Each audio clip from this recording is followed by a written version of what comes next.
दोस्तों आज की हमारी सच्ची कहानी की शुरुआत होती है राजस्थान के जोधपुर जिले से। और इसी जिले के अंतर्गत दोस्तों एक दर्शन सिंह नाम का किसान रहा करता था, जिसकी उम्र 55 साल के आसपास होती है। इसके पास 4 एकड़ ज़मीन होती है। ये खेती किसानी करके अपना जीवन काट रहा था। इसकी पत्नी नहीं थी, क्योंकि 5 साल पहले इसकी पत्नी का एक बीमारी के चलते देहांत हो चुका था। पत्नी के जाने के बाद ये अकेला हो जाता है, अकेलेपन को महसूस करने लगता है और फिर अपने अकेलेपन को दूर करने के लिए शराब का सहारा लिया करता था और इसको धीरे धीरे शराब की लत लग जाती है। इसका एक लौता बेटा होता है जिसका नाम गगन होता है। गगन दिल्ली की एक प्राइवेट कंपनी में जॉब करता था और महीने में 1-2 बार ही आया करता था। जी हाँ दोस्तों, इसके बेटे की भी 3 साल पहले शादी हो चुकी थी। उसकी शादी सुमन नाम की एक लड़की से हुई थी। ये जो सुमन थी दोस्तों, दिखने में तो बहुत खूबसूरत थी, लेकिन थोड़ी चंचल टाइप की होती है और चरित्रहीन भी होती है। सुमन हर रोज़ गांव के मेडिकल पर सुमेर सिंह से मिलने के लिए जाया करती थी। मतलब बाल साफ करने की जो क्रीम होती है उसको लेने के बहाने उससे जाया करती थी और सुमेर सिंह से घंटों घंटों बातें किया करती थी। धीरे धीरे दोस्तों दोनों की आंखें लड़ जाती है, दोनों में प्यार हो जाता है और फिर सुमेर सिंह मेडिकल वाला और सुमन जो होती है वो चोरी छुपे गांव के ही एक खंडर में मिलने लगते हैं।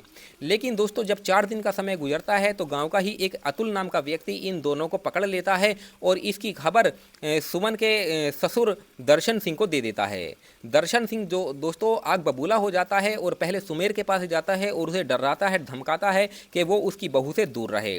उसके बाद दोस्तों वो अपनी बहू सुमन को भी तरह तरह की गालियां देता है, उसे भी समझाता है और कहता है कि आज के बाद तुम इस घर से बाहर कभी नहीं जाओगी।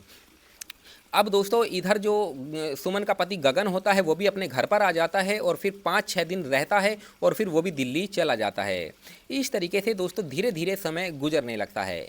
लेकिन गगन सिंह के अंदर एक सबसे बड़ी कमी थी दोस्तों कि वो अपनी पत्नी को खुश नहीं कर पा रहा था। इसीलिए सुमन ने ये गलत रास्ता चुना था। सुमन की शादी को 3 साल हो चुके थे, लेकिन इनके कोई संतान नहीं थी। इस वजह से घर में मायूसी भी रहा करती थी। सुमन के ससुर दर्शन सिंह को भी ये एहसास हो रहा था कि उसके घर में कोई वारिस नहीं है। अब वारिस नहीं आएगा तो आगे उसका वंश कैसे चलेगा।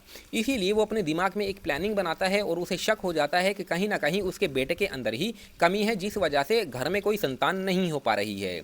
इसीलिए दोस्तों वो एक दिन शराब पी के अपने घर पर आता है और अपनी बहू सुमन से वो बातें करने लगता है और उसको लालच देता है कि सुमन तुम मेरी हो जाओ, जो तुम कहोगी मैं तुम्हारे लिए वही करूंगा। दोस्तों सुमन को भी मौका मिल जाता है और वो भी अपने पति गगन सिंह की कमजोरी के बारे में अपने ससुर को बता देती है। तो ससुर को पता लग जाता है कि हाँ उसके बेटे की ही अंदर कमी है। इस वजह से दोस्तों इनके बीच में दोनों में कुछ बातें होती है और बातें इतनी हो जाती है दोस्तों कि वहीं पर इन दोनों के बीच में अनैतिक रिश्तों का सिलसिला चालू हो जाता है। ये सिलसिला दोस्तों तकरीबन 1 महीने तक चलता है। लेकिन 1 महीने के बाद सुमन का एक दिन अचानक से बर्थडे आता है। तो सुमन को भी इसके बारे में कोई खबर नहीं होती है, लेकिन इसका जो पति गगन होता है उसको पता होता है और वो अपनी पत्नी को सरप्राइज़ देने के लिए बिना बताए दिल्ली से अपने घर पर आ जाता है। जैसे ही वो घर पर आता है तो देखता है कि अंदर से जो दरवाज़ा है वो बंद है। अब उसे कुछ शक होता है, लेकिन तभी अतुल आ जाता है जिसने सुमन को और सुमेर को पकड़ा था। अतुल उसके सुमन को और उसके ससुर के बारे में भी जानता था कि इन दोनों के बीच में भी कुछ न कुछ चल रहा है।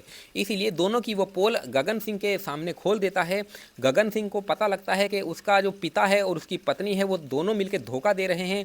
इसीलिए उसे वो आग बबूला हो जाता है, गुस्सा आ जाता है और वो बाहर से मेन गेट तोड़ देता है। तोड़ने के बाद वो जब अपने बेडरूम की तरफ भागता है तो बेडरूम में दोस्तों वो अपनी पत्नी और ससुर को वो उस हालत में पकड़ लेता है दोस्तों जिस हालत में कोई बेटा देखना भी नहीं चाहता। उसके बाद उसे इतना गुस्सा आता है दोस्तों, पहले तो गाली गलौज होती है, इन तीनों में बातें होती है। मामला इतना बढ़ जाता है दोस्तों कि जो गगन होता है वो अपना आपा खो देता है और पास में पड़ी हुई कुल्हाड़ी उठा लेता है और अपनी पत्नी की गर्दन पर वार कर देता है और उसकी वहीं पर मौत हो जाती है। उसके बाद दोस्तों वो अपने पिता की गर्दन पर भी वार करता है और उसकी भी मौत हो जाती है। ये सब करने के बाद दोस्तों आसपास के लोग वहाँ पर इकट्ठा हो जाते हैं क्योंकि घर में चीख पुकार मची हुई थी।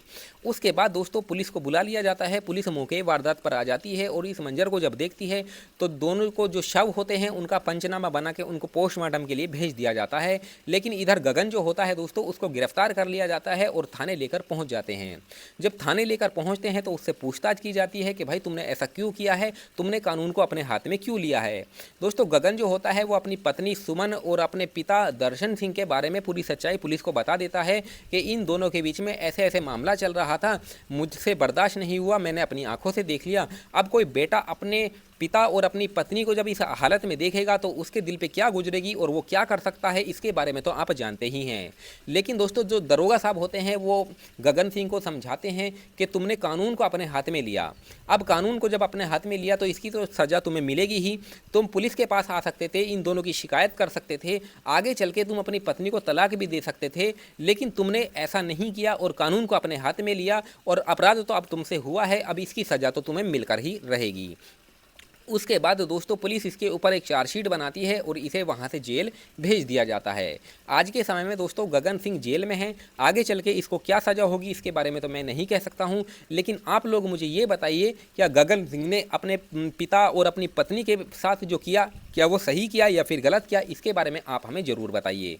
बाकी मेरी आप लोगों से यही रिक्वेस्ट है कि ज़्यादा से ज़्यादा आप मेरे फेसबुक पेज को फॉलो ज़रूर कीजिए, क्योंकि आप फेसबुक पर मेरी वीडियो देखते हैं, लाइक करते हैं, कमेंट करते हैं, लेकिन आप फेसबुक पेज को फॉलो नहीं करते हैं। तो बस मेरी छोटी सी यही रिक्वेस्ट है कि आप लोग ज़्यादा से ज़्यादा मेरे फेसबुक पेज को फॉलो ज़रूर कीजिए।